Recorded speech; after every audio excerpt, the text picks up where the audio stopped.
Bienvenidas y bienvenidos a Gente de Opiniones. Es un gusto, es un placer que nos acompañe en esta cintura de la semana.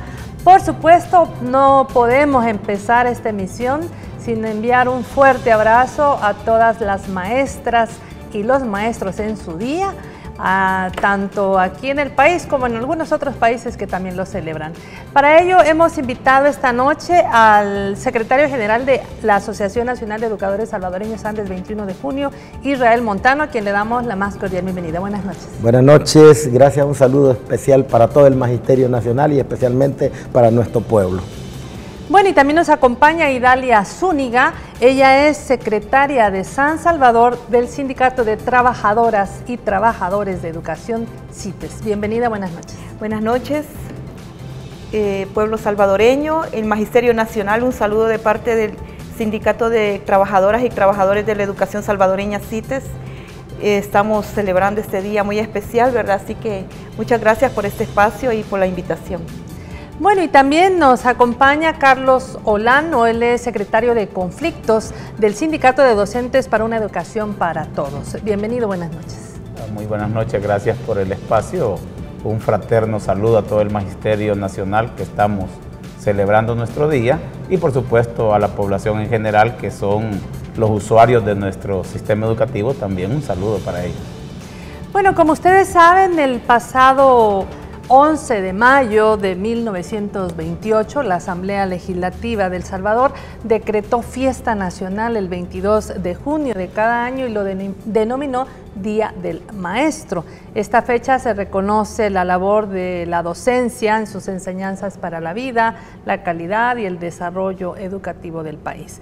Queremos iniciar con Idalia y que nos hable un poco de este significado de este día 22 de junio para las maestras y los maestros del país. Bueno, es importante para el pueblo salvadoreño reconocer la labor grande que realizan las maestras y los maestros en cada escuela, en cada aula. El aporte de nosotros a la sociedad salvadoreña es importantísimo. Nosotros somos el aparato, ¿verdad?, que va formando a los ciudadanos, ¿verdad?, y con nuestro apoyo nosotros vamos incrementando, ¿verdad?, estamos movilizando también la sociedad. Somos también el aparato importantísimo de la parte del Estado que viene a ayudar, ¿verdad?, al fomento de la cultura, del arte, de la educación. Así que por eso es importante reconocer este día. Y por eso es que lo estamos celebrando, así que nosotros estamos muy felices este día de compartir con nuestros compañeros y compañeras, ¿verdad?, y mandarles ese fraternal saludo de parte de las organizaciones que hoy estamos acá presentes en este espacio de Gente B. Bueno, una gran responsabilidad que tiene la profesión de ustedes. Seguramente este día, y lo hemos visto en redes sociales, las personas han recordado aquellos buenos maestros y maestras que han tenido en las aulas y que al final también se convierten en profesores para toda la vida. Israel, ¿qué momentos de la historia salvadoreña nos podría decir que han marcado justamente la lucha del movimiento de maestros y maestras y qué significaba ser en esa época un docente? Gracias por esta oportunidad. Pienso en primer lugar que en qué momento se marca la historia de la incidencia del Magisterio Nacional. Yo pienso que es en el momento en que surge una gloriosa e histórica Asociación Nacional de Educadores, ¿verdad? Allá en los años 60, el 64, para convertirse en la Asociación Nacional de Educadores Salvadoreños el 9 de diciembre del 65. Y de ahí, cuando nosotros hablamos con nuestros compañeros que son fundadores de Andes, nos dicen los años de oro de la educación salvadoreña. Yo recuerdo que el año pasado, hace un año casi, estuvimos aquí con fundadores de Andes, estábamos celebrando el 50 aniversario, y nos decía los años de oro. ¿Por qué? Porque había en primer lugar una mística del maestro, había una vocación que el maestro o la maestra cuando iniciaba su proceso de estudio, realmente sabía por qué iba a estudiar pedagogía, por qué iba a estudiar la carrera de ser docente, pero hoy por hoy nosotros como que se perdió esa vocación, porque cuando vamos a la universidad dicen unos, quiero ingresar para ser doctor, para ser ingeniero, para ser psicólogo, y como no quedé en la universidad, aunque sea para profesor voy a estudiar. Creo que eso es uno de los errores que el sistema nuestro permitió para degenerar la formación docente cuando se cerró la Ciudad Normal, la escuela Ciudad Normal, y se aperturó un cuartel. En ese momento, en los años 80 en El Salvador, la prioridad era matar, no educar, porque cerraron la escuela normal y abrieron un cuartel. Entonces esa situación marca, digo yo, para que los maestros y las maestras nos organizáramos, y desde a partir de allí la lucha ha venido desarrollándose en El Salvador, y para mí marca un momento fundamental, el nacimiento de una organización histórica que a la larga nos lleva, ¿verdad?, a lograr triunfos, a lograr victorias, ¿verdad? Yo he dicho, en nuestra asociación han habido momentos gloriosos, momentos de lucha, de victoria, pero también ha habido algunos desaciertos, que es bueno que de los errores que se cometen hay que sacarle ventaja y hay que hacer una buena reflexión de la misma. Carlos Olano, como docente también, como secretario además de conflictos del SINDOPETS, ¿qué figuras emblemáticas pudiéramos mencionar que de alguna manera a ustedes en la docencia les ha marcado? Bueno, yo creo que todos estarán de acuerdo conmigo que la primera persona que hay que mencionar es una mujer, precisamente, Mélida Anaya Montes, que para nosotros nos ha dejado un legado en el tema de organización y en temas de educación, ¿verdad? Surgen otros nombres como Mario López, Orlando Alfredo Guerrero, que tuve la dicha de ser alumno en primer grado de este maestro ejemplar de la zona de Occidente, y así muchos otros que, bueno, dieron su vida por la educación, y eso pues nosotros lo valoramos, lo llevamos, y precisamente eso es lo que para nosotros ha marcado el darle seguimiento a una lucha reivindicativa que año con año realizamos, que cada día realizamos y que nunca la vamos a dejar de hacer. Muchas veces en nuestra familia se nos cuestiona el por qué dedicamos tanto tiempo a representar al magisterio, a pesar, nos dice mucha gente, a pesar de que algunos no te lo van a reconocer, pero es que ya no es un tema de que si me lo van a reconocer o no, es un tema de que tengo la convicción de que solamente de esta manera nosotros podemos sacar adelante nuestro país. Y yo cierro el planteamiento diciendo que esta sociedad salvadoreña debe comprender que el maestro, que la maestra es el profesional que le da vida a todas las demás profesiones, y eso debe ser un respeto muy particular que nosotros le debemos al maestro, a la maestra, a quien nos formó, a quien nos enseñó no solo las primeras letras, sino a quien nos dio valores, y eso es muy importante. Y Dalia, Israel Montano hablaba justo de esta organización, Andes 21 de junio, histórica. Ya hablaban de una mujer, Mélida Anaya Montes, pero también de esa misma organización fue el profesor Salvador Sánchez Serén. Así es. ¿Qué significa para ustedes como gremio, como asociaciones, como sindicatos, que un profesor que ha tenido esa trayectoria hoy sea presidente de la República? Correcto. Un profesor que también se entregó a las luchas y vio el sufrimiento del pueblo salvadoreño, y también tuvo la capacidad de en un momento agarrar las armas y defender al pueblo. Y decirte de que nosotros nos sentimos muy orgullosos, ¿verdad? Muy orgullosos de que el presidente de la República sea un profesor y que haya salido de la asociación Andes 21 de junio. Entonces, solo un maestro puede comprender las necesidades del magisterio y comprender las carencias de los niños y de las niñas. Y por eso entendemos también de que todos los programas sociales que el ministerio está impulsando es debido a él, ¿verdad? La visión que ha tenido, que tiene como presidente de la República, porque ha sido profesor, ¿verdad? Entonces eso es importante. Conocer de que los niños cuando llegan a las escuelas, muchos de ellos llegan con el estómago vacío, que aprender con el estómago vacío, y yo lo digo, es difícil, ¿verdad? Es difícil. Entonces esa sensibilidad social de nuestro presidente de la República es de allí emanan, ¿verdad?, todos estos programas que vienen a beneficiar a los niños, a las niñas, que son nuestra razón de ser de maestros y maestras. Que muchos analistas políticos critican que haya ese tipo de programas. Sí, mire, que para la oligarquía, para las grandes empresas del Salvador, es un desperdicio, ¿verdad? Invertir en la niñez salvadoreña, invertir en la formación de todos estos jóvenes y jóvenes que tenemos en El Salvador, es un despilfarro, es malgastar los recursos del Estado. Entonces, yo solo recuerdo cuando a un personero de la NET se le preguntó hace varios años que cómo quería él cuando saliera un bachiller, ¿verdad?, cuando terminara la educación media, qué habilidades debería tener, y él decía, solo me interesa que sepa leer, que sepa escribir las 4 operaciones básicas y está bien, ¿verdad? Entonces, invertir para la educación y para que ellos aspiren a una mejor formación es despilfarro. Lo que quieren entonces es, así decía, carne para las maquilas. Mano de obra barata, explotada.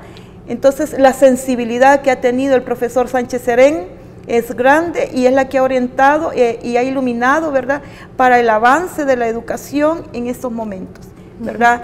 Esos programas sociales que benefician a nuestras niñas, a nuestros niños en las escuelas, los paquetes escolares, los uniformes. Hoy vemos a las niñas con una gran dignidad, ¿verdad?, y a los niños con ese uniforme nuevo, que solo las familias que tenían la capacidad económica llegaban así sus hijos a las escuelas, ¿verdad?, bonitos, lindas. Hoy los vemos también en las escuelas del campo, ya no se diferencia con las escuelas de la ciudad. En el campo las niñas y los niños llegaban con chancletas, algunos descalzos, ¿verdad? Entonces, esa sensibilidad del profesor Sánchez Serén para nosotros nos llena de orgullo, ¿verdad? Porque es la que ha permitido impulsar todos estos programas que nosotros como organizaciones conscientes las defendemos. Ya que habla de estos momentos históricos de cómo pasó el ahora presidente desde la lucha armada en los años 60, 70 más bien, 80, en México justo el domingo se ha dado una represión hacia el magisterio.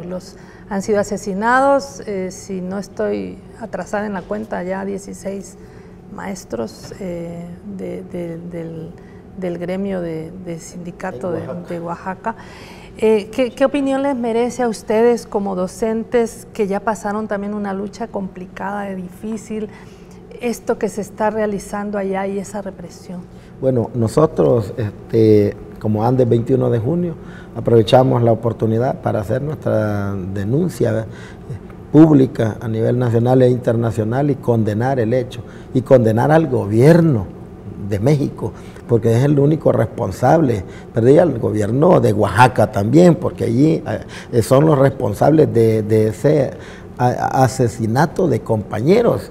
Y es bien lamentable que cuando nosotros sabemos que hay un sindicato nacional de trabajadores de la educación en México y que sus dirigentes están defendiendo al gobierno del ataque que el mismo gobierno le está haciendo a los maestros en México. Así que aprovechamos esto para solidarizarnos con el magisterio de Oaxaca y decirle al gobierno de México un alto ya a la represión al magisterio. Eso lo vivimos nosotros en la década de los 80, en la guerra, en el 70, porque fue previo a la guerra. La represión al magisterio por la dictadura en El Salvador fueron las que generó las causas y las condiciones para la guerra aquí en el país. Pero aparte de estos momentos de dolor de la historia de nuestro país, ¿verdad?, donde nosotros reconocemos a maestros y maestras que en el libro de la historia permanecen, como dice nuestro himno, ¿verdad?, que dice que en el cielo de la gloria nuestra estrella brillará y en el libro de la historia nuestro nombre quedará. Para esos maestros que engalanan ese libro de la historia en El Salvador va nuestro reconocimiento. Nosotros ayer en el 51 aniversario que celebramos, allí entregamos, el Ministerio de Educación entregó 3 medallas al mérito magisterial. Andes ganó esas 3 medallas bueno, hubo una buena participación, apoyo de profesores a nivel nacional y hay algunos sindicatos que no participaron en ese proceso y optaron por respaldar a nosotros. Por ejemplo, los dos compañeros de los sindicatos que tenemos aquí respaldaron a nuestros candidatos, porque allí en la realidad salvadoreña hay dos bloques de los sindicatos que están acompañando a la derecha y los sindicatos que estamos respaldando al presidente. Y no porque sea el presidente que el profesor, sino porque sabemos que está haciendo lo correcto, porque nosotros hemos dicho públicamente, el día que las cosas no se hagan correctamente, nosotros tampoco vamos a acompañar, aunque sea nuestro presidente, pero en este momento las cosas van caminando, son coherentes, son correctas, entonces nosotros lo mínimo que tenemos que hacer es generar condiciones para la organización, porque si lo que ocurre hoy en Oaxaca, ¿verdad?, en México, ocurrió en El Salvador, y nosotros no podemos seguir en condiciones y generar condiciones para que regrese una situación como esa otra vez en el país. No, estamos en un momento diferente. Por eso los sindicatos y adversarios a este pensamiento, ¿verdad?, nos atacan y comienzan a criticar sin dar propuestas y se ven tan mal. Les digo, se ven tan mal. Por ejemplo, hoy en la mañana yo tuve ahí un debate con ellos, se ven tan mal porque al final se ve que ellos están defendiendo a la oligarquía, ¿verdad?, defendiendo al partido de oposición, es decir, defendiendo a la derecha. Eso es lo que ellos demuestran cuando a mí me critican que por qué soy del FMLN, cuando me critican que por qué vamos a la NEP a exigirles que paguen los impuestos. A mí me dio risa cuando el compañero dice, bueno, nosotros somos profesores, no somos cobradores. Me dice. Entonces, pero sí es el pueblo organizado el que tiene que exigir que los evasores paguen. Si el Estado recibiera los 1.500 millones de evasión y elusión que hay en el país, el Estado tuviera las finanzas para podernos dar el aumento de salario que necesitamos y obviamente lo exigimos y lo pedimos, ¿verdad? No solo del 10%, fuera del 50%, tal como el ministro dice que para él debería ser un 50% de aumento de salario para los profesores. Entonces, mira, estos momentos históricos nos llevan a reflexionar para que podamos hacer una relación directa de lo que pasó en aquel momento histórico en el magisterio con lo que hoy pasa en Oaxaca y lo que debemos de construir para que no vuelva a pasar en El Salvador. Más adelante vamos a hablar de esa medalla, porque aquí en Gente Ve se cubrió esa noticia. Sin embargo, yo quisiera reiterar con Carlos Olano, porque es importante que ustedes muestren solidaridad fuera de nuestras fronteras patrias con alguien que en este momento está luchando por reivindicaciones del magisterio y de la población. No, precisamente nosotros, igual como Sindopet, nos hemos solidarizado ya, tenemos contacto con muchos de los compañeros que están organizados en México, hemos expresado nuestra solidaridad. Lastimosamente no tenemos las condiciones como para acompañarles físicamente. Si nosotros hemos sido un magisterio aguerrido, a nosotros también en algún momento nos dieron buenos golpes en la calle y aún así seguimos en la lucha. Las condiciones ahora han cambiado para el magisterio salvadoreño, no son las condiciones de antes, y eso es lo que algunos compañeros en un par de organizaciones magisteriales no comprenden, que antes nos cerraban los portones de todo el edificio donde está el complejo de oficinas públicas. Ahora no, nosotros tenemos la posibilidad en cualquier momento hábil de oficina de trabajo del Ministerio de Educación de llegar hasta la entrada principal. Nadie nos coarta ese derecho. Antes no podían entrar. Antes no podíamos entrar. Es más, yo recuerdo que durante la administración en el despacho de Darling Mesa, por 4 años a una de estas organizaciones que ahora se rasga las vestiduras, nunca le recibió en su despacho, dijo no les vuelvo a recibir y no le recibió, en una actitud antidemocrática. Ahora los titulares tienen una actitud anuente y que nos reciben a todas las gremiales, porque nos reciben a todas las gremiales. Entonces nosotros podemos llegar a hacer nuestros planteamientos. Es contradictorio entonces que nosotros en la calle arenguemos un discurso y cuando tenemos la posibilidad de estar con los titulares hacemos otra cosa. Y lo decimos porque los tres aquí presentes somos parte de la mesa intergremial que tiene el Ministerio de Educación abierta, y ahí se nos han explicado cómo están las finanzas, ahí se nos ha explicado la situación del país, y se nos ha dicho también las posibilidades que existen. Yo me pongo de acuerdo con los compañeros cuando dicen, miren, hay que exigirle a la Corte Suprema de Justicia que desentrampe los 900 millones, porque allí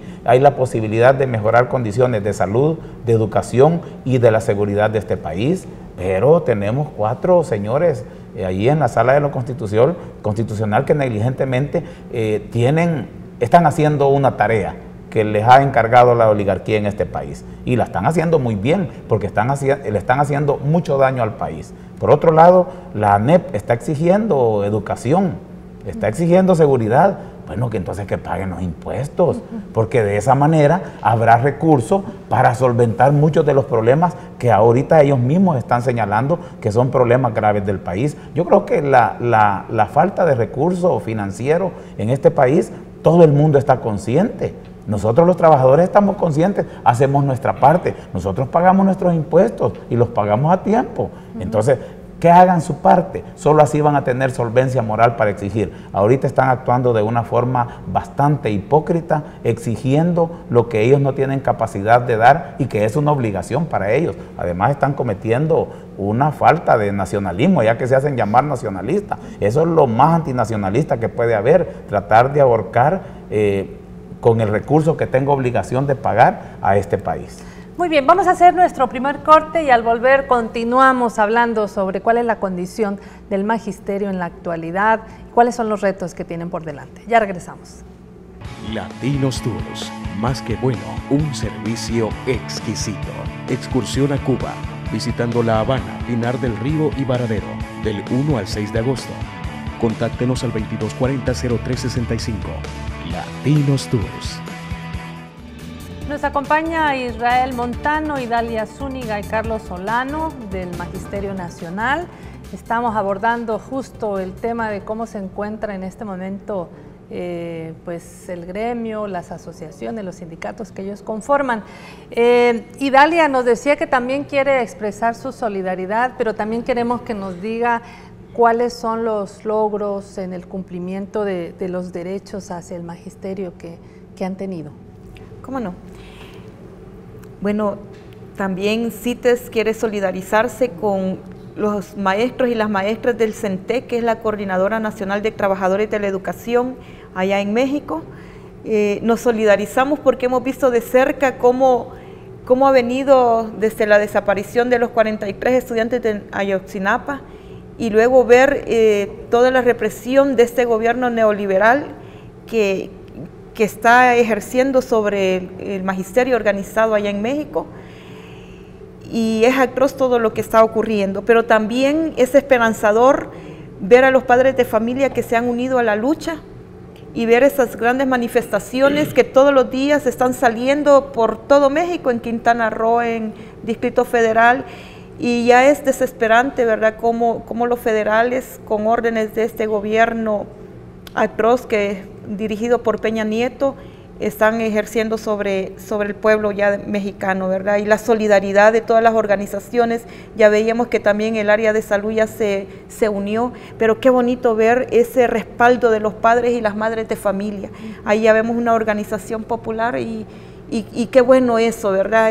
Tenemos la esperanza de que México va a cambiar, ¿verdad?, que el magisterio cada vez se está fortaleciendo más, y aquellos que estaban temerosos de salir a luchar hoy están decididos. Qué bueno por eso, toda nuestra solidaridad, nuestro apoyo, nuestro fuerte abrazo a todos los compañeros y las compañeras del CENTE.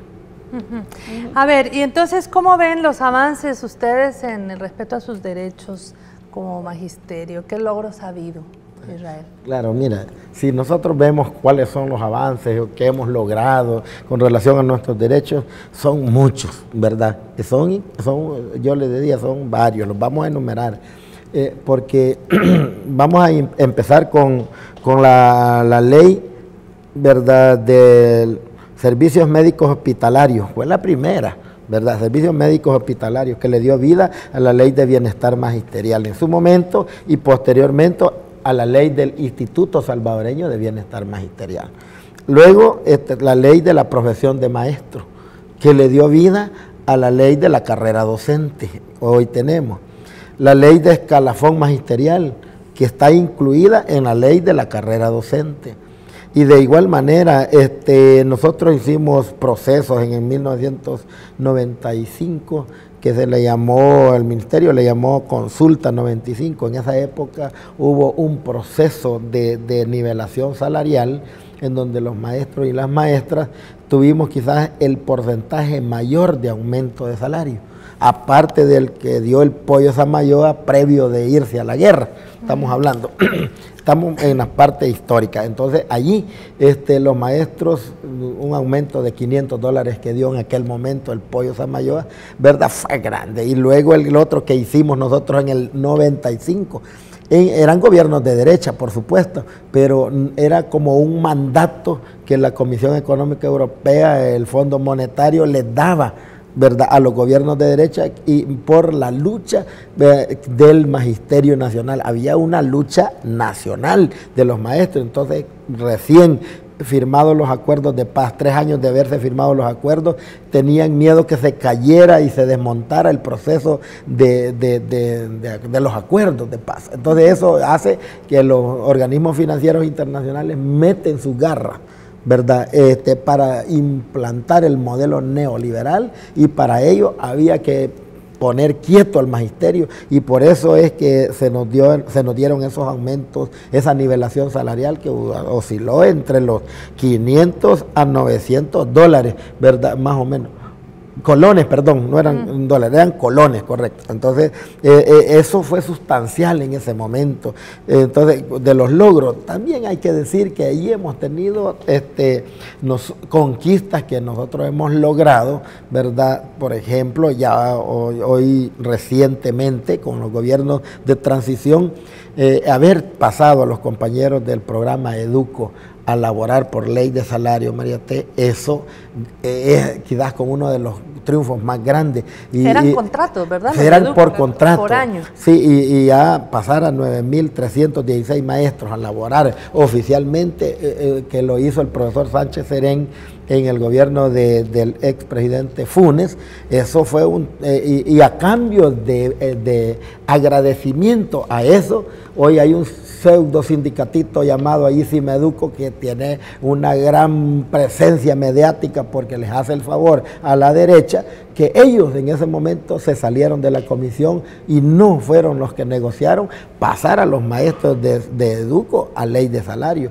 Y hoy se molestó porque yo le dije que tampoco ellos habían logrado, sino nosotros, digo yo, antes 21 de junio, CITES, Sindopep, que hemos estado en la mesa, hemos logrado con el Ministerio de Educación ese aumento es decir, el sobresueldo vitalicio a los exdirectores de Educo, para que los compañeros que oyen este programa y nos ven sepan que han sido otras organizaciones y no el sindicato de Cimeduco, que se llena la boca diciendo que son ellos los que defienden al maestro. Ellos son los voceros que tiene, ¿verdad?, Arena, y que tiene la derecha y la oligarquía para desestabilizar al Ministerio de Educación. Eso hay que decirlo.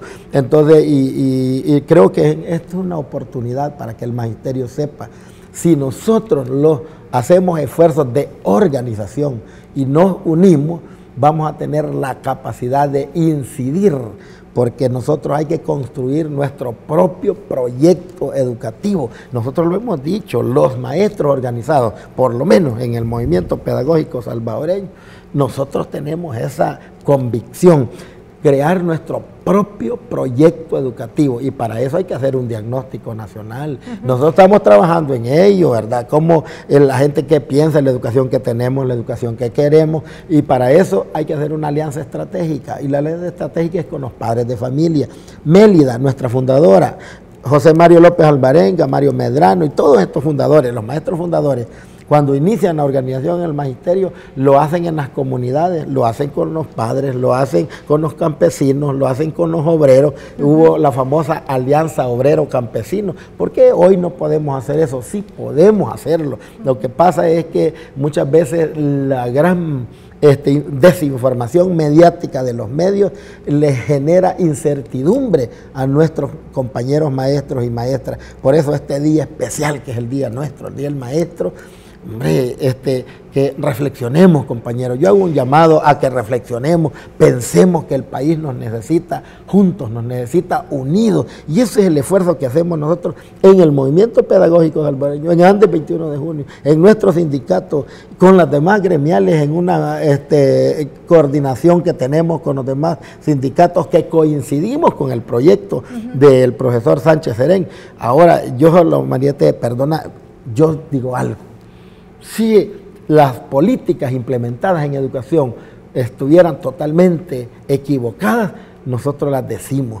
Por ejemplo, hay cosas hoy por hoy que el ministerio hace y que son equivocadas, y yo se las digo, y se las digo públicamente. Si no se las decimos nosotros, ¿quién se las va a decir? Si los sindicatos tenemos que ser como entes contralores para que el proceso de transformación avance de la mejor manera. A ver, Carlos Solano, ustedes tienen una gran responsabilidad en la formación de generaciones futuras, las actuales y las que vienen. ¿Cómo miran ustedes los avances que ha habido en el tema de la formación que se les está dando, la especialización docente? ¿Qué impacto consideran ustedes que ha tenido en la calidad educativa y si lo ha tenido o se necesita más? Bueno, yo voy a retomar un tema que al principio Israel planteaba, y es el hecho de que desde el momento en que la formación docente se vuelve comercial, desde ahí comienza un grave error, porque a los gobiernos en turno en ese momento lo que les interesaba era hacer negocio de todo, o sea, su trabajo y su mandato, cada uno de 4 gobiernos que hubo antes, tenían un mandato especial. Unos privatizaron una cosa, otros privatizaban otra. La educación fue parte del botín para ellos que se iban a repartir y que se comenzaron a repartir. Así es como desaparece Ciudad Normal, y como bien decía Israel, les priorizaron el tema de la guerra y no el tema de la educación. De ahí hasta este momento, esto en donde viene un mal que ya es un mal de sistema, en donde la formación docente no genera conciencia en el docente recién egresado, como para saber el compromiso de país que tiene. Y ese es el gran reto que nosotros tenemos. En un foro que teníamos con los compañeros acá y otras gremiales, yo les decía, vean, nosotros tenemos que ir a la casa de todos aquellos docentes recién formados para poderles dar una inducción política educativa. Nosotros debemos de tener una política educativa. No estamos hablando de política partidista, y nosotros cuando hacemos precisamente nuestra plataforma reivindicativa, uno de los elementos importantes que nosotros citamos es eso, la formación política educativa. En tanto el no tenga esa formación el nuevo docente, vamos a seguir manteniendo los mismos esquemas educativos en los cuales nosotros mismos, muchos de nosotros fuimos formados. Si nosotros fuimos formados para seguir haciéndole el juego al sistema económico de este país. Entonces, esas son las realidades que nosotros tenemos que cambiar. Que hemos cambiado, que hemos avanzado, hemos dado algunos pasos, pero todavía no son lo suficientes como para decir, miren, nos damos por satisfechos. Ahí tenemos una prueba PAES estandarizada con la cual nuestro sindicato no está totalmente de acuerdo, porque solo es un momentito de la realidad educativa del joven, del niño, de la niña, pero que no refleja realmente su preparación de toda la vida. Eso tenemos que cambiarlo. Nosotros como gremio, como sindicato, ya lo hemos hecho saber en la mesa de negociación del Ministerio de Educación, porque en tanto no avancemos a cambiar esquemas, a cambiar estructuras y a cambiar formas primero de enseñar, después de cómo hacer pensar y de cómo hacer actuar a los niños y niñas que tenemos en la escuela, poco vamos a hacer. Entonces yo creo que Y eso pasa por formarse ustedes. Precisamente, entonces ahí es donde tenemos nosotros el reto, porque nosotros tenemos que desactualizarnos de lo que aprendimos antes para actualizarnos con un nuevo modelo, una nueva visión, una educación inclusiva, una educación democrática, verdaderamente democrática, donde le permita al niño, a la niña participar, ser también él un elemento activo de su formación, ¿verdad? Que ya no vea al profesor como el que lo sabe todo y él como el que va a recibir el cúmulo de conocimiento. No, si más en esta era digital que tenemos, hay muchos niños que conocen muchas cosas que a veces nosotros desconocemos. Entonces, a nosotros de repente quedamos asombrados. Y por eso el maestro no debe perder, aunque diga, mire, solo un año me falta para poder lograr pensionarme. Ojalá que se pueda hacer la reforma al sistema de pensiones para nosotros garantizar el llegar a tener nuestra pensión más digna. Y entonces en ese elemento es que nosotros tenemos un reto importante, todas las gremiales. Y por eso yo decía antes, nosotros lo hacemos esto por convicción. Algunos son mercaderes todavía del sindicalismo. Acá nosotros tenemos algunos dirigentes sindicales, gremiales, que están haciendo mucho negocio de la educación, que tienen vehículos asignados, que tienen sobresueldos asignados y que todavía yo por la mañana me parecía bastante raro escuchar a uno de estos personajes decir, y cumplo con las tareas en mi escuela. A mí me gustaría que les fueran a preguntar a la directora del centro educativo donde él trabaja si es cierto que cumple con sus tareas. Yo estoy consciente que no, yo lo conozco muy bien. Bueno, vamos a hacer el segundo y último corte y al volver vamos a hablar de esta medalla al mérito y otros temas. Ya regresamos. Bueno, este día el Ministerio de Educación entregó la medalla al mérito a decenas de maestros y maestras en reconocimiento a su loable trabajo, labor docente que desempeñan formando generaciones actuales y futuras. Esta nota la cubrió Georgina Salinas y queremos presentársela a continuación. El ministro de Educación, Carlos Canjura, en compañía de los viceministros Francisco Castaneda y Erlinda Handal, condecoraron a 3 destacados docentes con la medalla al mérito magisterial como parte de las actividades de celebración y reconocimiento al magisterio de nuestro país. Antes del 21 de junio nos sentimos contentos, nos sentimos felices porque este día se van a reconocer a 3 maestros de antes del 21 de junio, que en 47.000 se sometió a concurso y hemos ganado las 3 medallas al mérito magisterial que el Ministerio de Educación somete a consideración en todo el magisterio. Antes del 21 de junio nuevamente ganamos las 3 medallas al mérito. La medalla Margot Tula de Morán, la medalla Santiago Ibar Verena y la Santiago Darío González. Los docentes galardonados para este año son la profesora Sandra Hernández del municipio de Cabañas, profesor Joel Gutiérrez de Sonsonate y el profesor Edgar Fuentes de Santa Rosa de Lima. Francisco Castaneda, viceministro de Educación, sostiene que la labor magisterial trasciende la actividad de enseñanza-aprendizaje. Y hoy el magisterio también no solo está pensando en mejorar sus condiciones salariales de ellos como maestros, sino también están pensando en el pueblo salvadoreño. Esa es la verdadera escuela que tenemos que construir. Una escuela que no solo se inmersa en garantizar un servicio educativo o un derecho educativo, sino que las escuelas convertidas en espacios de construcción, de desarrollo y convivencia para el país. Las medallas se otorgan en reconocimiento a las maestras y maestros comprometidos con la formación integral de la niñez y adolescencia.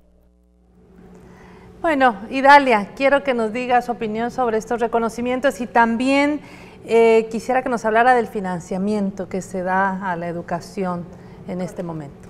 Bueno, yo quiero felicitar como CITES, felicitamos a los compañeros y a las compañeras que han ganado esta medalla al mérito. Muchas felicidades también a la Asociación Andes 21 de junio por este magno evento que han tenido.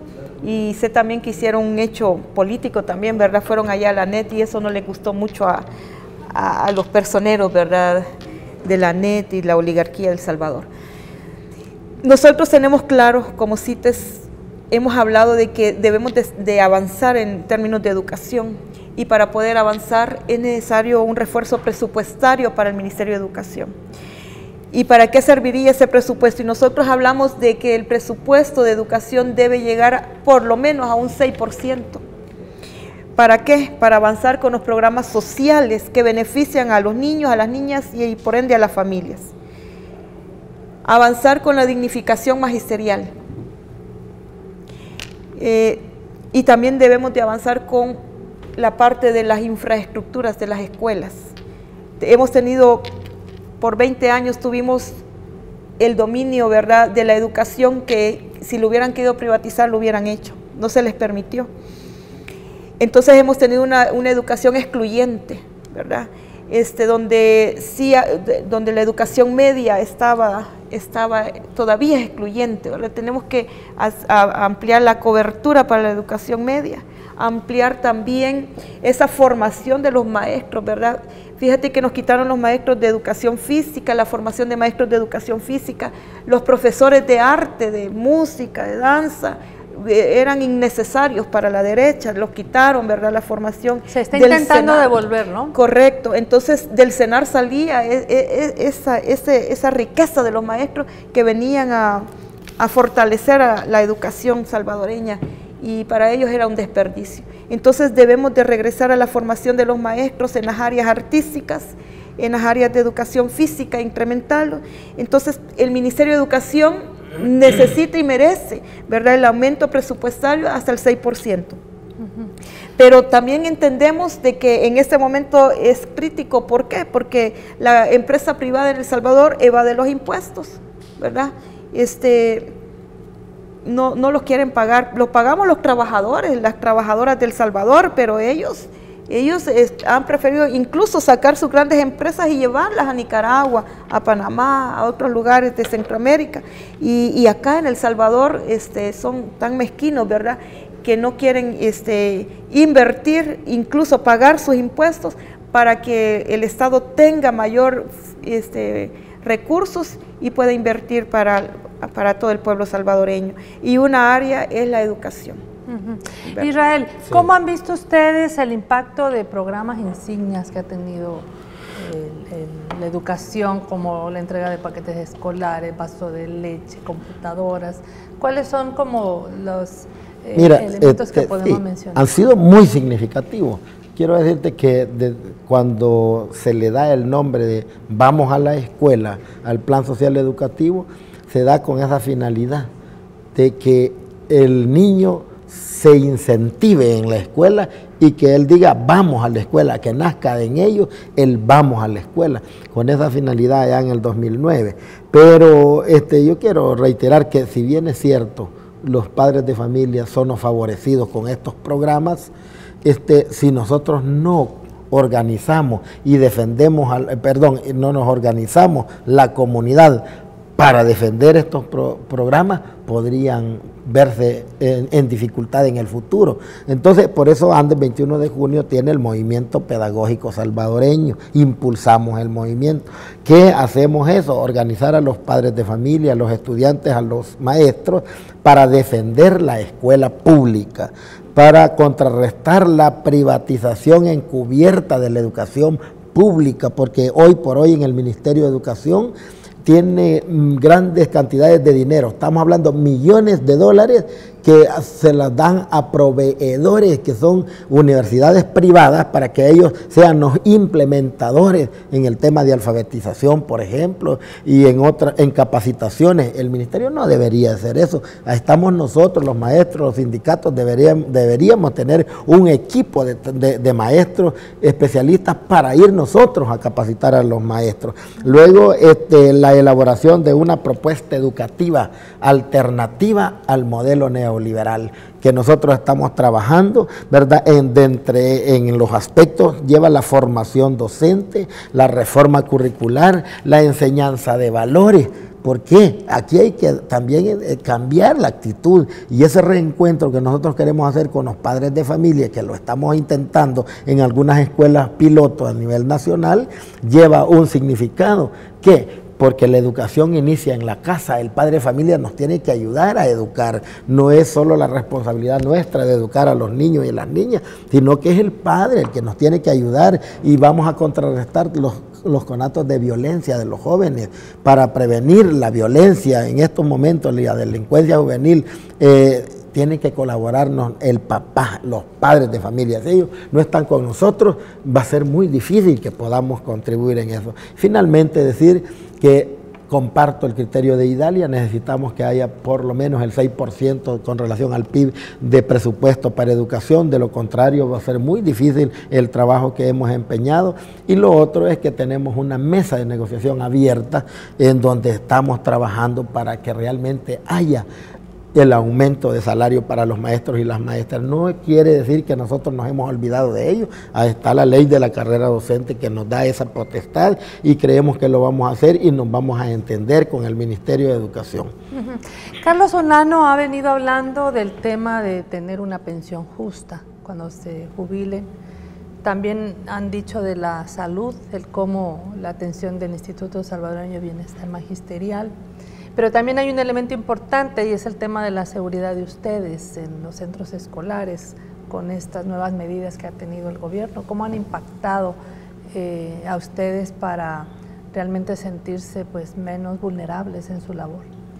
Bueno, nosotros creemos que las medidas que se han implementado recientemente como extraordinarias están dando buenos resultados. Creo que el haber reducido en un 50% y que ojalá la tendencia siga hacia abajo, nos da, no solo al magisterio, sino a la sociedad en general, la posibilidad de tener una sensación de tranquilidad, de poder realizar mejor nuestro trabajo.